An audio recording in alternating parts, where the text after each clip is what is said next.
Assalamu alaikum wa rahmatullahi wa barakatuh, and welcome back. We are back. Over there in the right corner is our dear It's your brother Abdurraheem Green, and over there in the left corner, it's the doctor Abdul Baker, and you are here and have come back to, or we've come back to you, at last. a piece of cake. A piece of cake at last, alhamdulillah. We got a really interesting subject, bro, that you cooked up. I just love the title. So tell me the title and what you're thinking and where you want this conversation to go. Right, Obviously, interesting. No, I will do. Based in UKreign or UKreign, Imperialism, Racism, and White Fragility. Yeah. Basically, Abdurraheem, I'm preparing an article and then I kept starting, and I thought, no, I'm not going to write. And I'd written about 5 pages of notes, and I had the title UKreign and another aspect there as well. And I was discussing it with my wife and everything. And I found it really frustrating because we saw so much emerging from the initial few days of what was happening with Ukraine. Yeah. And the hypocrisy in the media, the duplicity, the disingenuous statements and comments coming out that had to do with racism, that had to do with Islamophobia. It was just oozing out. It wasn't even oozing, was it? It was just so I think to myself, do you know what? I was looking at what we as Brits were saying, and I was thinking to myself, this is so hypocritical. I was thinking like of Iron Kurdi, the young child washed up dead on the shore, the amount of people who died in the trying to cross and to flee their war-torn countries. And so I thought to myself, okay, this has got to do with whiteness, okay? And we're not just going to talk about white privilege. I think that we've got to talk about white fragility as well, because the way everyone just jumped in. Look, suddenly immigrants can come on the Channel Tunnel. They can get ferries across, luxurious travel over to the UK. We've got families offering to take in immigrants. But hold on a minute, is this a new phenomena? It is so far as whiteness is concerned, but whiteness in what instance, Abdurraheem? Because you and me know hark back to the 90s, we had Bosnia. Yeah. And we saw what happened to the Bosnians. And they're white as well. Yeah. But they weren't afforded the same treatment. No, definitely not. Why not? Because of their religion. Yeah. Brown and black. They're saying it, bro. They're saying it very clearly. Yeah. And you know what? I don't know why people are. I'm so happy that those reporters are being absolutely frank and open and saying what they're saying. It's so good that they're saying it. And bro, this is what I've been telling people, bro. I've been sitting with brothers, brothers in high places. They're not even high places, but relatively high places, sitting there saying, you don't know what these white people are like. I know, because I come from that part of the world. I'm from that white middle class privileged background. I know what they're like. And just get, and people don't believe me, bro. It's like they look at me. I can see that look, and when someone's looking at you, that like that look of like, no, I don't really believe what you're saying. It's like, yeah, I hear it, but no. It's like, what?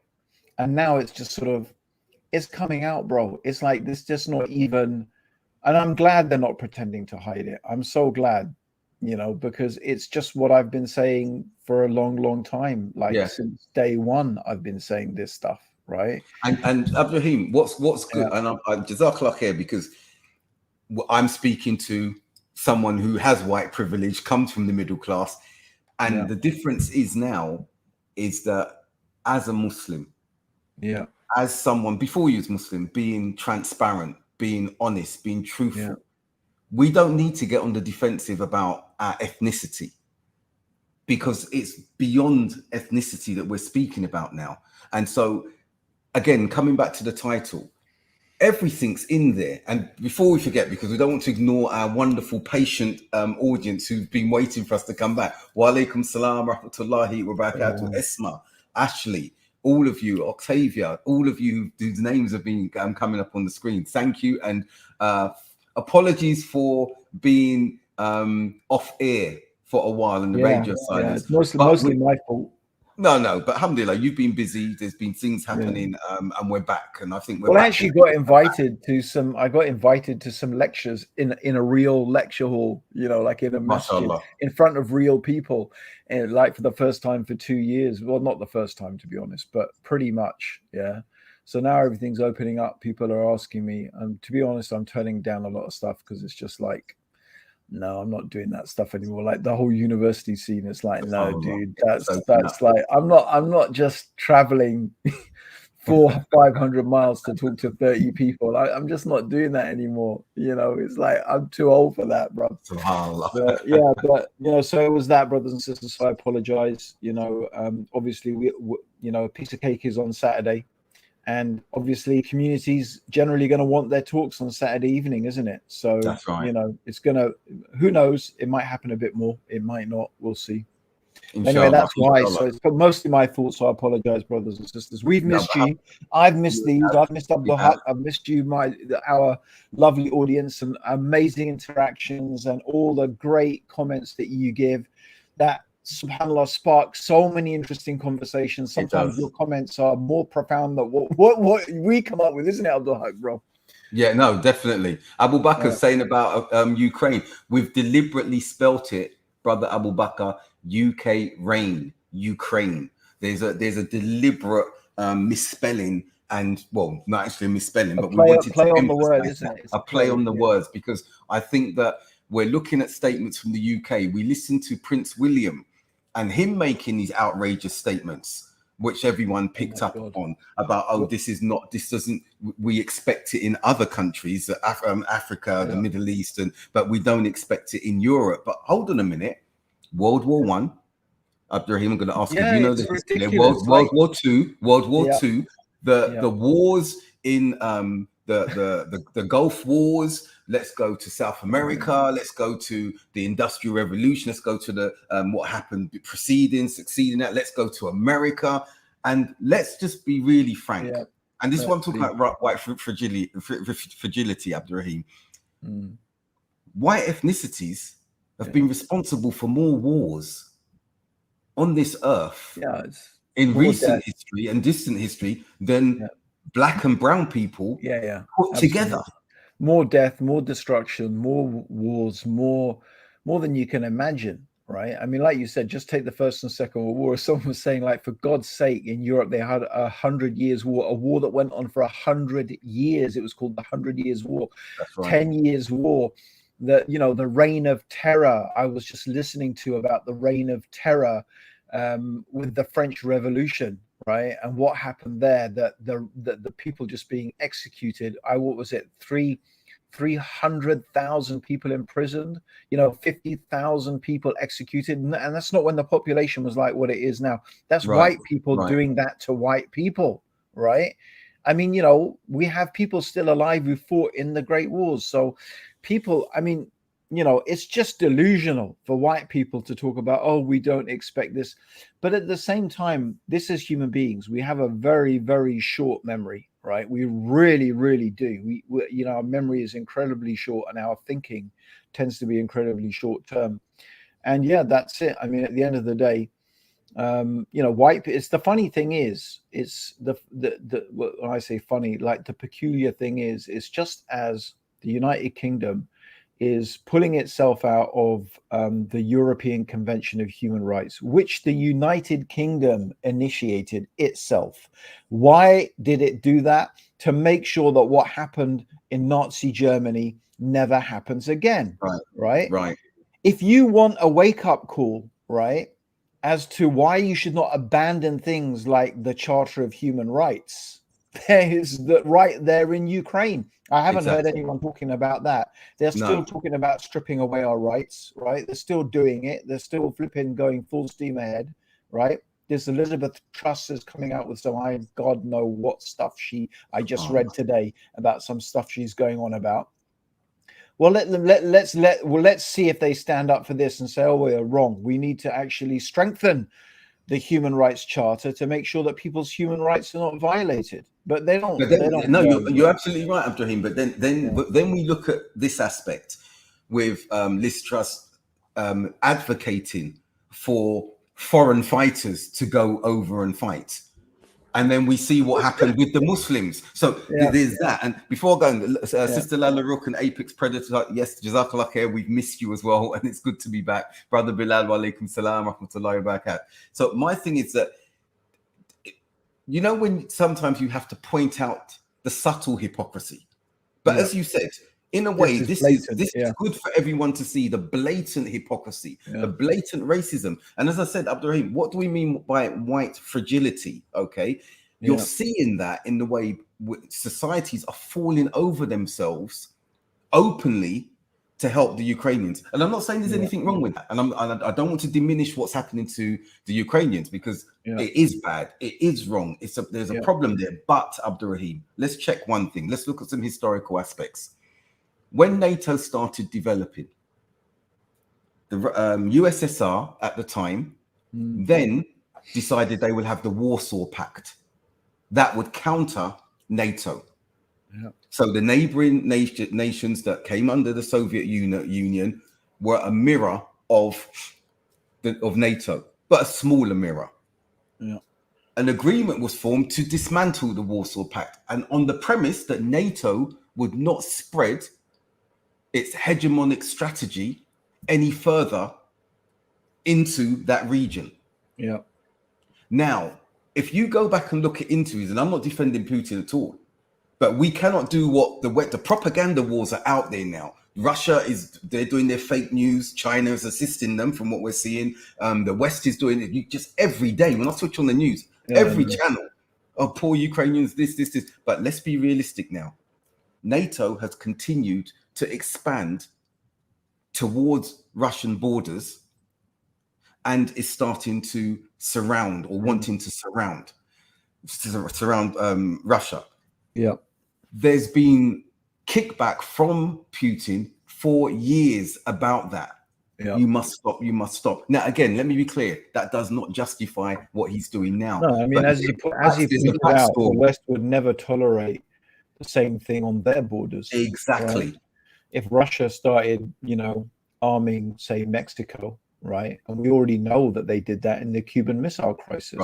Right. America was very firm. Like when Russia was trying to send over missiles to Cuba, that was it. They were saying we were, hours or days away from a potential nuclear war. That's how close it came, and Russia backed off, right? But I mean, Allahu Alam, bro. I think with the, you're right. And it's, look, I feel sorry for the Ukrainians. It's horrific. It's sad that any country is invaded by another country, but there's always many sides to the story. There's always a lot more going on. One of the things that's really disgusted me, right, really made me angry and upset, is this whole, hater Russian propaganda stuff that's going on, right?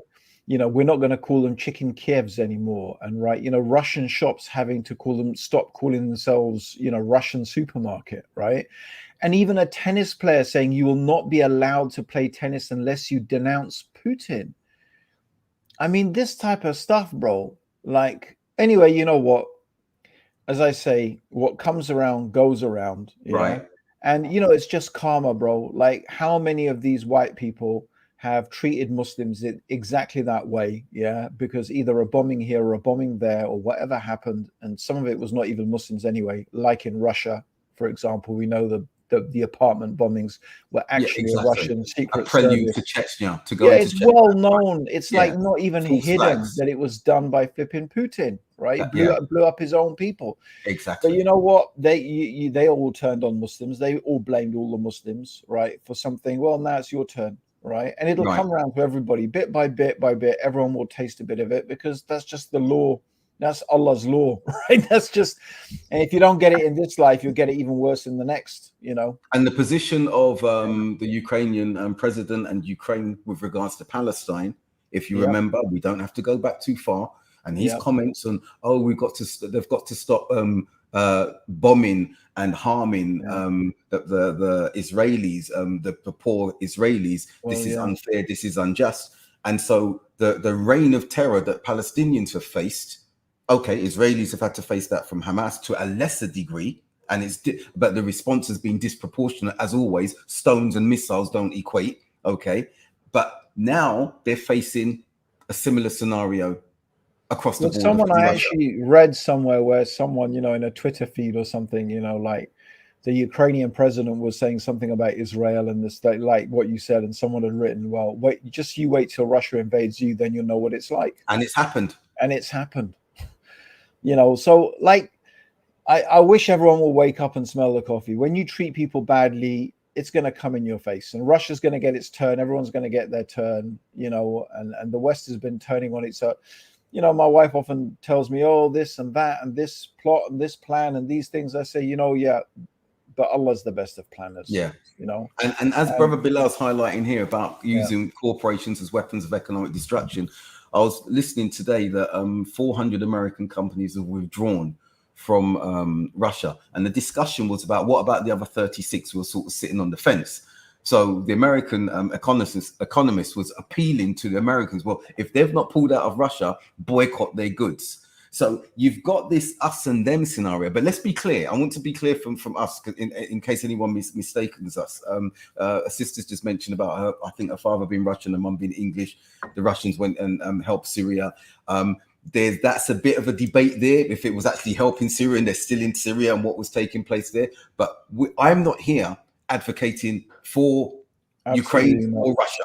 No. And I know you're likewise. I'm not equating. What I'm highlighting is the hypocrisy in all of this, and no one is even attempting to hide or bury that.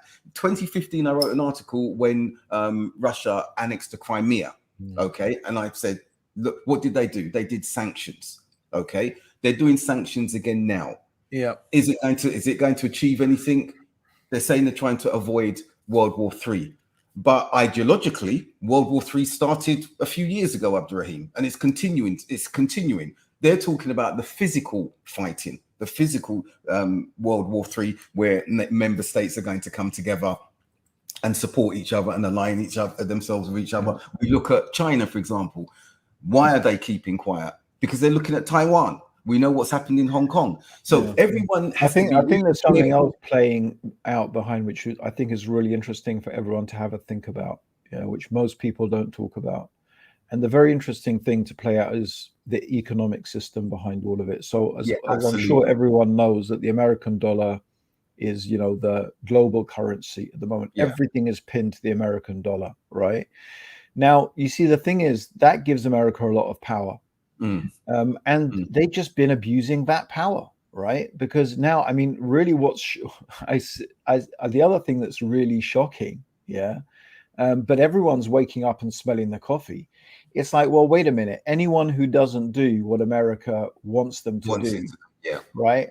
Okay, that will cut you from the banking system, will cut you from Visa, will cut you from the monetary exchange, will cut you out of the global monetary system. I mean, obviously, we know this already happened to Afghanistan, and we know how many people are, suffering and dying, and it's literally a horror story in Afghanistan. Like, more people are going to die in the next couple of years, probably in Afghanistan, than the whole 20 years of war, right? Nothing to do with the Taliban, it's to do with US sanctions. And basically, the US is going to sanction anybody who does any trade with Afghanistan. There may be lots of countries who want to, right? Like Qatar or, anyone, Saudi, Pakistan, anyone, however, who does trade with Afghanistan, they will be sanctioned. Their routes of finance will be cut off, so on and so forth. So they basically make it impossible.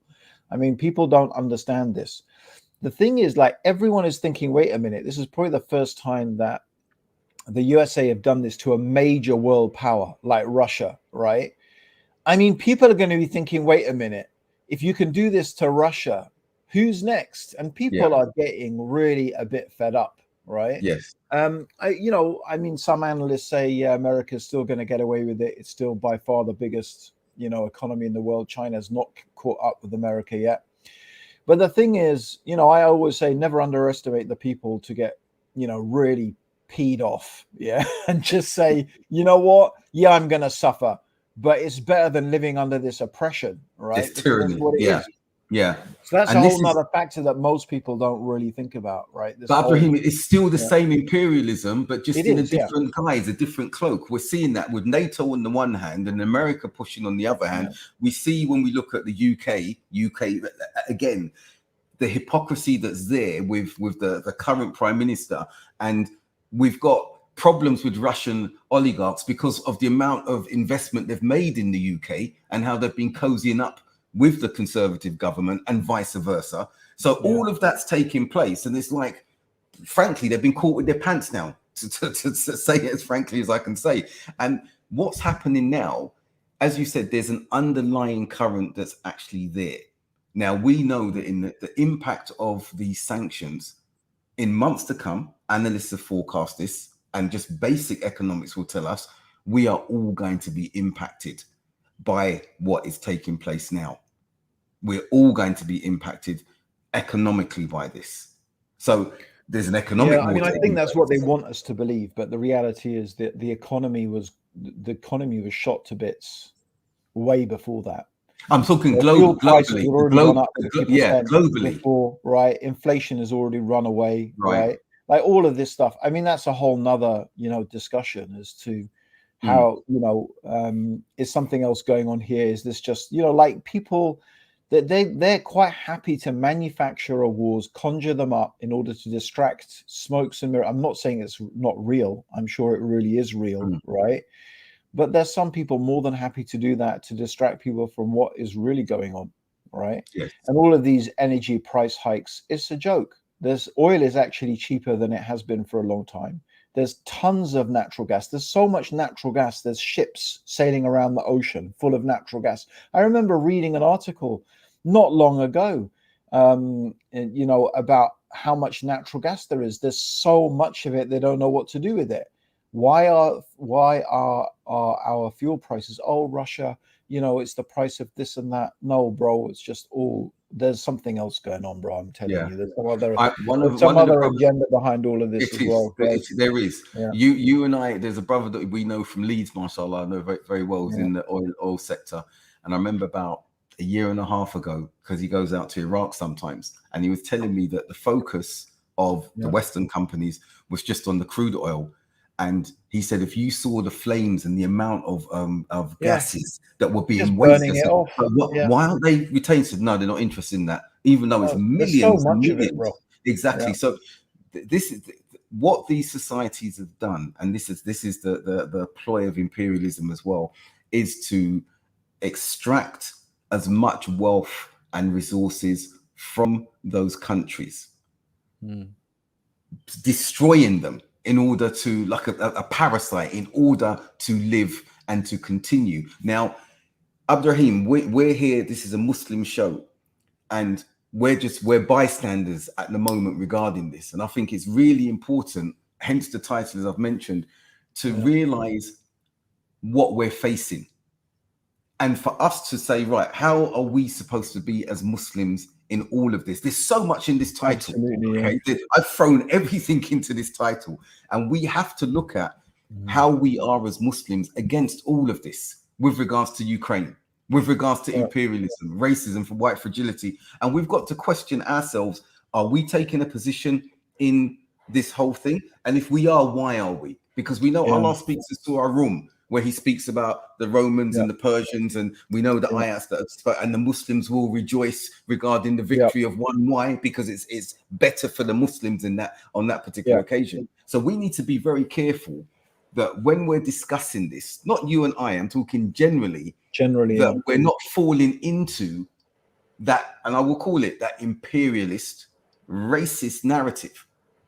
Because what we're then doing is we're accepting, inadvertently, we're accepting that we are second class by way of our deen, by way of our ethnicity, and that white fragility is what needs to be preserved in the way that we're seeing the media, the government, and the politics playing out at the moment. So we've got to be careful that we're not fueling that by debating and falling on one side or the other. We've got to see it as it is.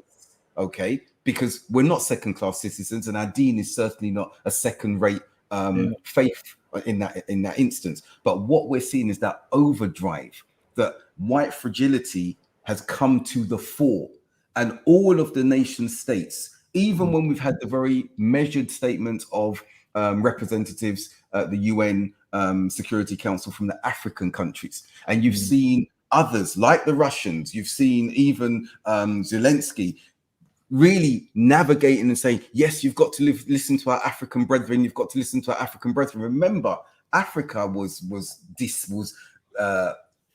despoiled, if that's a word. Africa was plundered. What happened to the colonization of Africa, and the countries have still yet to recover from that. Remember, some of them are only 50, 60 years old independence. So we need to really look at India. Look at what's happened there. Let's look at partition, Pakistan, Bangladesh. Look at all of this and look at the fingerprints, okay, of white imperialism, racism in that, on the basis of minimizing and protecting whiteness, so the fragility doesn't spill out as we're seeing now. Because white fragility is at the fore, it's bubbled to the surface, and everyone's trying to push it back down, and everyone's rushing in. And so are the black and the browns, sort of showing some sympathy, but a measured sympathy, because they remember what happened when it was them, and the recriminations of that are still there today. So let's not be token. Let's not be token and, oh yes, this is really bad and poor. Yeah, we do know it's bad and poor what's happening, but hold on. Palestine, Bosnia, religion came to the fore. African countries, Tigray, what's happening in Tigray at the moment, the Uyghurs in China, what's happening with the Rohingyas and everything in that instance, when they were lauding, what's her name, who suddenly was beacon of human rights, and then when she's been prosecuted by her own military, now they're sort of, oh, we're on her side, but that she kept quiet. What's her name? You sing, or what? Kim Jo-yoon or something, or Young. No, that's North Korea. The woman, I can't remember what her name is anyway. Someone will remind us in Myanmar. But yeah, for me, the leader of South Korea. Oh dear. But no, for me, the point is, she's a hero one moment, but when the Uyghurs are suffering, we didn't hear the voices come up at that particular point. So when it comes to Muslims, what is very clear is that we are so low in the pecking order that they can speak unashamedly as they're doing now. And then when you bring in these examples, they say that you are obscuring the issue. But the issue is very clear. Imperialist, white fragility. Nothing other than that is on the cards here at the moment. And Islam, blackness, brownness is antithetical to this.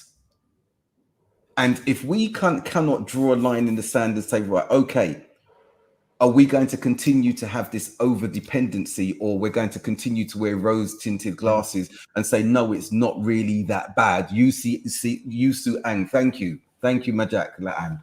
Yeah, if we're going to say that it's not that bad, worse things are going to follow from this as it relates to other Muslim minorities and other ethnicities. And there will not be the cover. You will not see the cover like what we're seeing now. It will be minimized. It will be marginalized because it doesn't speak to white fragility. It doesn't threaten whiteness. Yeah. I think, bro, one of the people made a comment that, Muslims should be neutral. And I don't think Muslims can ever be neutral, in the sense that, from one point of view, is that Muslims, we always have to stand up for justice. Right. And that's something that Allah orders us with, to be, to stand up for justice, to be firm upon justice. And even to the extent that if it's even against your own family, even if it's against your own self, right? And you know what? One of the things, bro, looking back, I think the Muslim community has been outstanding generally, right? The Muslim community generally has always gone out of its way to condemn things that are wrong, even about itself, right? And it's had that humility, right? Now, some people may look at it as, oh, you know, you're bending over to whatever. And for sure, some organizations and individuals are taking it like way too far. And even some people said, that's it. I'm not apologizing anymore. We're fed up with this. It doesn't matter how much we apologize. They still go on about, oh, when are you imams going to speak up? Well, wait a minute. There's 500 imams who signed this thing. You know, there's 50 scholars who signed this declaration. Like, haven't you read that? Right. People got fed up of it. But the thing is that I think as a community, we've always been ready to admit to our mistakes, and also, bro, the wrongdoings and the misdemeanors within our own community, right? By and large, not always, yeah. By and large, that's been the case. And I think that's when you come to white fragility, right? By and large, you don't find that, at least today, you know, white people, I think there was a time when there was a lot of soul searching. There was a time when there was a lot of questioning about the past, what they did, about imperialism. Like, there was that whole period in the 60s and 70s where, yeah, I just think generally people felt really bad about what they had done. And that's the thing about, you know, Elizabeth Truss now going on and saying, oh, Ukraine has made us understand that we shouldn't be embarrassed about our past. What? What a crazy what are you talking about, right? Right. You mean you did in your past what Putin is doing to Ukraine? Yeah, it's Shouldn't more you so. be embarrassed about that? Oh, we have to accept it, warts and all. Good. Accept the warts then. Why don't you talk about the warts? Why is it that when the National Trust, for example, yeah, I'm a member of the National Trust, right? They're a really good organization, right? They wanted, because obviously they have a lot of these old country houses, and some of them obviously were connected to slavery, right? And they wanted to start putting stuff up, right? And I think they're going ahead and doing it, yeah. Actually mentioning the connection of these people to slavery, yeah, so that people know that disgraceful part of the past, right? Bro, they tried to question their position as a charity, take away their charity status, this type of stuff. So what happened to accepting our past, warts and all? Like, accepting it means looking it in the eye and say, yeah, that wasn't nice, that was bad. We need to make sure we don't behave like that and do that type of stuff anymore. But it's not. It's still going on, bro, because like fundamentally a lot of white people, not all of them, there's a lot of white people who are not like this. There are a lot of white people who are very, very different. They're not like that. But there's still a really good number. And a lot of these people, quite a good number of them, are the people in power, the people in corporations, the people who hold the reins of power, who still do have this racist attitude. Frankly, quite frankly, it's pure racist, you know, ethno-racist attitude. And it's coming out. Oh, these are Muslims, these are white, they look like us. Right. And to go they look like us, bro. Exactly. To look at this, how relevant that statement is. Look at what we've seen happen just recently. The news that's come out about that 15-year-old black girl who was strip searched in school. Now, Abdurraheem, I'm going to no. I read about this. She was strip searched in school because the teacher felt she smelled marijuana on her, and there was nothing like that. But they strip searched her. She was on her menses, bro. And they would not. No, I'm not. Abdurraheem, this has to be said. Yeah, you got to say it. Yeah, she was on her menses, menstruating. And they gave her back the old used one. They won't give her a clean, and they humiliated her. Yeah, and they felt that it was okay to do that in school. She's 15, bro. 15. So it's totally illegal as well, by the way, to say totally illegal, right? She's a minor, right? Right. Would they do if she had been a white student? Would that have happened in that way? So my point is, we're looking. That's on the lower social strata when compared to what we're looking at with the war now. Did you see that school in Sweden with that old white woman trying to get those Muslim girls? Oh, that was disgusting. That was disgusting. Yes. And bro, you know what was also really sad is everyone just sitting there. No, but can you, Abdurraheem, some may not know. Please elaborate on that video. It was awful. Please elaborate. Yeah, so there's a video of an old white Swedish woman basically intimidating these hijabi girls, probably Somalian. I don't know what this was, if it was a classroom, if it was a group of immigrants who were being integrated or whatever, right? And she's literally screaming at her, say penis. You're in Sweden, you must say penis, right? Like, I mean, she was so old, God knows when she last saw one. Old cow, yeah. And the girl was so terrified, right? There was one girl so terrified, she said, I want to leave. I'm really scared. I'm really frightened. She locked the door, right? And said, no, you are not leaving. Sit down. Right. And there's quite a lot of students there, right?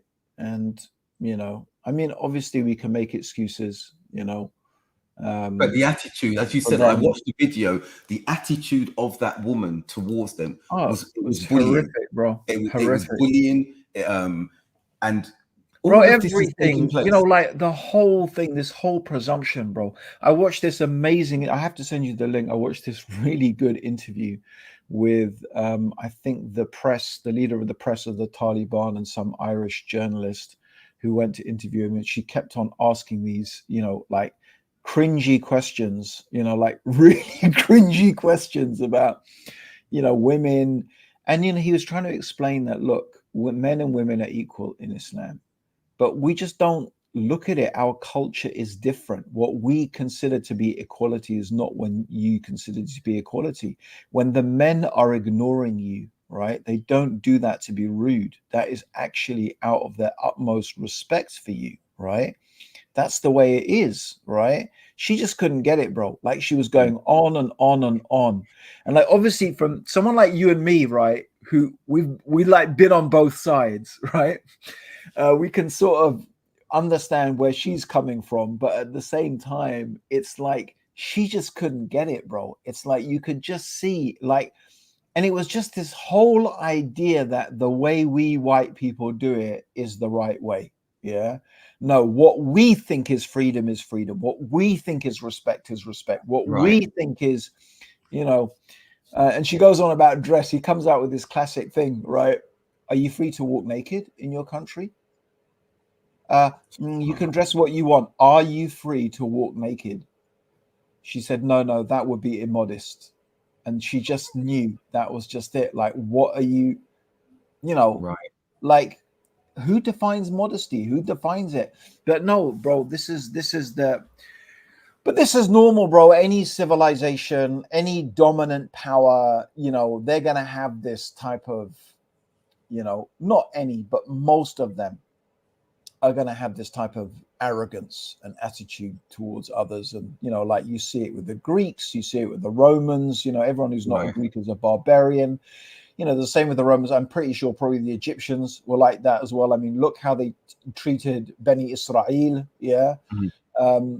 So, this is just, it's not a race thing, bro. It's just, that's the way, power is. That's the way civilizational supremacy in worldly terms is. That's what it does to people. I hear you on that. And I think what we need to acknowledge, and I when I'm speaking to my children, I'm speaking to brothers, sisters, we are living in the civilization of imperial white dominance. That's what 400-500 years ago, it wasn't that. We go a few hundred years before that, even we saw that the world on the whole, unless we put aside the Greek civilization, we can include Romans in that instance because we knew there were black Caesars. It wasn't really color that was the predominant thing at that particular time. And we know that there are great nations and histories that are there across the Americas that were brown, across Africa that were brown, that were black. But I think because we are living in this particular era, post-Enlightenment, imperialism, I think that the sharp and shocking reality of its existence, and that all of the societies in the West and those that are coming out of colonization in the East and wherever are still upon the apparatus of white imperialism. So what we're looking at now, and it's shocking to some to see the blatant racism and preference for these white Ukrainians, but this is just reflective of the status quo. that is still continuing. Yes, there may be more voices now that are speaking against it. There are more societies that are trying to press the reset button pre-colonization. But that's very difficult to do because they don't even know what pre-colonization actually looks like. And is it going to be considered backwards compared to where we are technologically today? It's almost impossible, bro. It is impossible. So my thing is that there's got to be an acknowledgement of that. And there's got to be an acknowledgement that the pathway that we have to traverse has to have such an ideological underpinning with regards to this Deen and Tawheed. And I've mentioned this to you before, Abdurraheem, in that the only way there will be seismic shifts taking place to eliminate, and it will have to be that. I'm not advocating violent overthrow or anything like that, but when we look at the prophetic model and we see how a superpower of that time collapsed, it was from none other than that ideological purification, attachment, tawheed, worship of Allah. I'm not the same we just stop and worship Allah, but this is a complete deen system that traverses any of the man-made systems that we are seeing subduing mankind in various forms, isms, communism, democracy, pluralism, whatever it may be. That's the only way. And I highlight this is not romanticizing, but within the context of the environment and the age and time that we're living in. Why do I say that? Because you've got some extremists who will say, no, it's got to go back to exactly like that, riding horses. No, we're talking about it has to be within that context. When that happens, then we will see this oppression reduced, not diminished, but reduced, possibly eliminated with Allah's permission. But are we a long way off? I was going to say we're a long way off. I don't know if we are. I can't answer that one way or the other. But while we're navel gazing and while we're still overly respecting the hegemony of white imperialism, because we're impressed with technological advancement and everything like this, as though it only comes from whiteness, then we're going to stay in the position that we're in. And while we may enjoy good and forbid evil as we must do, which is the duty that we must do that, we are going to be hamstrung, our hands tied behind our back, as we look on it in admiration at whiteness, at imperialism, at the racist structures that are in place, which have filtered into our own practices. We've spoken many a time about the caste system from India that exists amongst us as Muslims, the racism that exists there, which is not from within Islam. As long as we continue to adhere to those things that I've just mentioned, then we are not going to move forward individually or collectively, because we're still looking at this imperialist system and we have a deep admiration for it as well as a loathing. It's a love-hate relationship. We don't know what we'll do without it, so we tolerate it and try and make way in that system, but we know the system is not welcoming to us. It's a hegemonic system that wants to conquer and be superior over all, and it's predominantly white, if not completely. I agree, bro. There's not much to add to that. It's a sad reality, but we need to be speaking. You and I speak about these things, Abdurraheem, as frankly as we need to speak about them. Now, again, I want to say here, as a black British Muslim, this is not talking hate against whiteness. Not at all. As you said, I'd say the majority of Britain is not like this hegemonic set of group that exists. Also, the ignorant, the uneducated, some call them the great unwashed, jokingly, but some serious. You've got some ignorant white communities that will tap into what is being fed to them by the establishment, but that does not constitute the majority.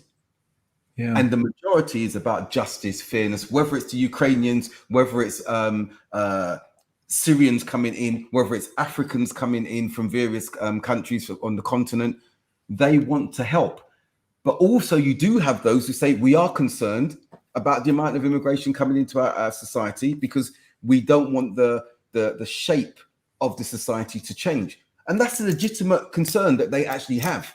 You cannot equate them all to be racist and bigots because they have that concern for their homeland changing the shape and the place it has to be. We need to really look at the nuances. I mean, to be fair, bro, there's a lot of British people who are just as unhappy about Polish as they were about Pakistani or whatever, right? And it's funny to hear Priti Patel actually saying that, yeah, we have to watch out for extremists infiltrating with the Ukrainian, immigrants, yeah, because it's a way that they could do damage to us from the inside. So we have to be careful. So I don't know if that is an attempt to be even-handed. But the funny thing is, she's the one who's been like a bit sort of like, no, I'm not letting these people in. Exactly. I can also understand, because it's gonna come and slap them right in the face. Like, it's not long, right? Just give it a couple of years in Parliament, yeah, and someone's going to be saying, wait a minute, when the Syrians wanted to come in and the Afghans, you said we have no money, we have no this, we have no that. But then when the Ukrainians came in, it was like, oh, we've got 300,000 of them are going to come in. So which is it, right? It's going to come and slap them in the face. They know it, bro. Yeah, and we didn't hear house an Afghan, did we? We didn't say, and we didn't have a petition to house Afghanis or those fleeing from Tigray, and we didn't hear that at all. But suddenly there was definitely no campaign. Petition. I mean, you might get a few articles about people who actually do stuff like that, but that's in the sort of more the liberal press here and there, sort of trying to show you a good story. But in terms of an actual campaign, yeah, and paying, let alone paying people £350, I noticed Sergeant Javed didn't volunteer though, right? Or Boris Johnson himself. They could fit a few of those Ukrainians in number 10 Downing Street, I think. Or if you saw the interview, or Chatham House, or Buckingham Palace, there's lots of room there. The Queen doesn't even go there anymore. Yeah, fill it up with Boris Johnson was interviewed by some young students, and they asked him that question about, would you house some of the Ukrainians in 10 Downing Street? You've got to watch it on YouTube. He was stumped. He didn't know what to say, and he was like, well, I'm not. I'm only a tenant here myself, and you'd have to speak the usual obfuscation from Boris Johnson that he's renowned for. But when it comes to others doing it, go ahead. But when it comes to putting it right in front of him, no. And as Happy has said, Boris is happy that the heat is off him. Hopefully, I'm telling you, bro, it's just so convenient, isn't it, bro? It's so convenient that this whole COVID mess up, because it's been the biggest, the biggest mess up, one of the biggest mess ups in history, right? The whole thing was a failure from beginning to end. The whole thing about lockdown was a lie. It didn't benefit anyone. It didn't stop the spread of the disease. It did absolutely nothing. That's the evidence. Masks, nothing, right? Vaccines, definitely not what everyone thought. They're talking about dose number 4 now, bro. 4 dose. Do you remember when it was like, we're going to lock down just for 2 weeks? Yeah. Bro, they destroyed the economy. People have lost their jobs. I remember saying, bro, when this whole thing started, right at the beginning, I said, more people are going to die from suicide, than will ever die of the virus. More people are going to die of depression. More people are going to die of mental illness that comes from locking society down like that than they will from any virus, right? And that's it, bro. We got a massive crisis, bro. There's kids. I remember I was watching this program, was this girl, really smart, intelligent girl, high grades, this and that, refusing to go back to work because she's just terrified of the virus, terrified of this, terrified of that. Smart girl, 25 years old. She's got a high job, big pay, and like the job needs her to be interacting with people, but she just won't do it. She's refusing. And the biggest, what's the big distraction? Let's have a war. How many times have we seen that? Let's have a war. When we go back to the Crusades and we talk about Pope Urban II, and there was infighting in the UK and in England, and everyone basically, there was just cannibalism. Well, that was all about, what are we going to do with all these knights? Because they had a system of let's go to the far land and kill the vile vermin Saracens. And then we had so this pattern is something that is played out time and time again as a distraction from something that is impeding the status quo. So then everyone looks, and now this is a collective. You've got the Western world speaking and standing against Putin. And as you said, I remember I saw a meme. Let everyone thank Putin for getting rid of the vaccine, because all of a Yeah. sudden we Suddenly don't corona has we don't need disappeared. to. Yeah, suddenly it's not an issue anymore. Yeah. You know, It's just so suddenly it's just gone.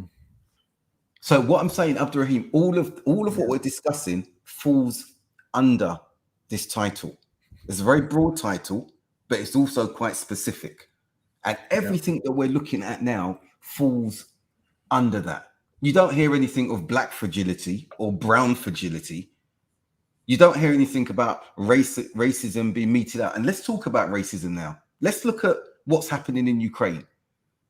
I'm one of my teachers. Well, that's another thing. We didn't even touch on that. No, that's what I'm going to do quickly. That's an ex-student of mine was my teacher told me, one of my teachers told me, is stuck over there, and they were trying to get them out. And we saw video footage emerging of how Ukrainian officials were treating black and brown people, that you can't get on the trains, you can't leave. But you had them come in and pay the fees, extortionate fees, because they're foreign students. But suddenly they want to get back to their countries. This is a time when you can say, go back to your country. And they say, yeah, we want to go back. And they say, no, Ukrainians first. So even amongst the Ukrainian officials... Bro, some of them were Ukrainians. Really? What do you mean? Yeah, some of them were Ukrainians. There's black Ukrainians. There's people who, they're Ukrainian. Just like here in UK, like you're a black citizen, bro. Right. They were saying, we are Ukrainian. What are you talking about? Yeah. Meaning, bro, it's white. You're not white. Exactly. It's not that you're not Ukrainian even, bro. You're not white. You're not white. They should have just said it. White people first. First. That's right. That's right. It's just disgusting, bro. So you're seeing it while we're talking about sympathy amongst the Ukrainians. Yes, but let's have a context. Let's have a context to that, because how can you be treating other races trying to flee, ethnicities trying to flee, and as you said, black Ukrainians, here's our passport, my father's Ukrainian, my mother's Ukrainian, and they're denying them because of their color. Yep. And this is happening in Europe. This is the statement of Europe. And so we've got to really smell the coffee. The thing is, bro, it comes out of the woodwork. It's at times of, these are the things that really show what people are made of. Right? When everything's happy and there's lots of money, right? And everything's, hunky-dory, it's easy to be nice, right? It's easy to be civil, right? It's easy to, bury your racism a bit and this and that. The real test, bro, and that's why Allah puts us through tests, to mark out the believers from the non-believers, to mark out the believers from the munafiq, right? That's right. Yeah. Because that's it. The munafiq. When do you really see who's a munafiq? Yeah. When your back's against the wall, right? And you have to go out and you have to maybe lay down your life or whatever. I don't know what it is. You'll see the munafiq. Then you'll really see who's the munafiq, right? Like in the time of the Prophet sallallahu alaihi wasallam. Yeah. Right. And this is the whole thing. Like since 9/11, bro, what for me, 9/11, right, is really been a seismic shift. Like they said, nothing will be the same since 9/11. But it's really true in a way that I think a lot of people don't think about, in the sense that the West literally flushed all its values down the toilet. All its values of freedom, democracy, rule of law, all of those type of things, they just flushed it down the toilet. The first sign of danger, the coronavirus was the next thing. Yeah. The first sign of a little bit of danger, what did they do? Flush everyone's civil liberties down the toilet. Yeah. Austria, vaccine mandates. Australia, putting people in concentration camps because they were not getting vaccinated or whatever, right? It's unbelievable. Yeah. This is the West. What happened? Predicated on fear. Predicated on fear. And a lot of it just lies as well, not your half-truths anyway, not even really just the truth, just hyperbole. But the point is, that's what tests your... Bro, I like it. It's a bit like this, right? Our flag is the flag of Tawheed. Yeah. Our standard is the standard of Tawheed. Yeah. Right. Imagine when things get really bad, and what do we end up doing? We get out some idols and start worshipping idols. أعوذ بالله من ذلك. Can you imagine, bro? It's like that's how quickly you flush your principles down the toilet. Yeah. It's like that, bro. Because they weren't real principles in the first place. It was what we said. It was all convenience. Human rights is only human rights when you want them to be human rights. Right. When it's suitable for your foreign policy, when it's suitable for you maintaining the status quo. But when you want to violate human rights, you'll do it. You'll open torture camps in Nicaragua and South America. You'll render people. You still got Guantanamo Bay running. Yeah. Open. Where's all your flipping human rights? Because you don't believe in them. No, except when you want to. Exactly. And Abdurraheem, as we're drawing to a close, it's the stark reality. We already know this from our deen.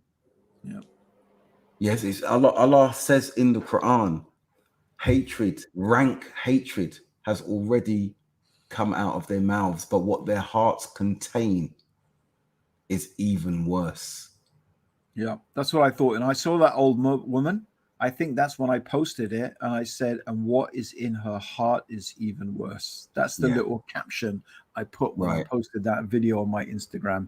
What her heart contains is even worse. May Allah protect us. May Allah change their hearts and guide them to Islam. That's what we really want, inshallah. That will be the best thing for everybody. And what do we want from this? We're not advocating hatred, resentment. Not at all, bro. We want goodness for everybody, man. We just want people to be guided and to find happiness and peace in their life. To be aware, and in these times now, we could be so caught up with the news, with everything that's going on. What we need to do is go back and read and look at what Allah has shown us. And Allah tells us the sunnah of Allah, as you said previously, Abdurraheem, never changes. Never changes, Allah never changes. And every one of us and everything that's going on is within the decree and greater plan and design of Allah subhanahu wa ta'ala. We cannot see that because we are finite and Allah is infinite. But this is all within the plans of Allah. But we've got to ask ourselves, what are we doing as Muslims, as believers? Are we still being an example? Or are we just picking up tropes and mantras and yes, bang out about Palestine? We have to. The statement is there. Bang out about the injustice that is taking place with the Muslims and the double standards. But also we've got to stand, as you said, Abdurraheem, we've got to stand up and we've got to articulate against injustice. Now, what's happening to the Ukrainians is unjust, but we don't diminish it because we see the double standards with what's happening with Muslims, with brown people, with black people. We still have to do that. We don't jump into bed with the narrative that the West are just churning out the propaganda against Russia, and we don't jump into bed with the propaganda that's coming from Russia. We step back and we say, what does my deen say about this? And also remember that if we don't know, let's not just be giving opinions. Let's remain silent on this. Silent. Speak good or keep quiet. We're not just throwing opinions and I think this and believe in everything that we're hearing, because then we can add to the problem and we're not leading with dignity. We're not leading with grace. We're not leading as Muslims with regards to what we say and conversely what we don't say. Yeah. Bro, I think it's a great place to leave it. It's been another stimulating, amazing discussion as usual. Alhamdulillah. I think even the audience got all fired up. Alhamdulillah as well. Beginning to like it, especially at the end there. Bro, I'm so glad we got back together after this big break. I'm looking forward to our next one, inshallah. I don't know what we're going to be talking about next time. I still think we should pick up where we left off on the Omicron. What was it? not Omicron. The alpha male, the beta male, and what was it? There was the third one, wasn't there? Yes. We will. I think we will pick up on that. We had that discussion. Yeah, and I think we will look. I'd love to have a discussion. Is it really bad to be beta?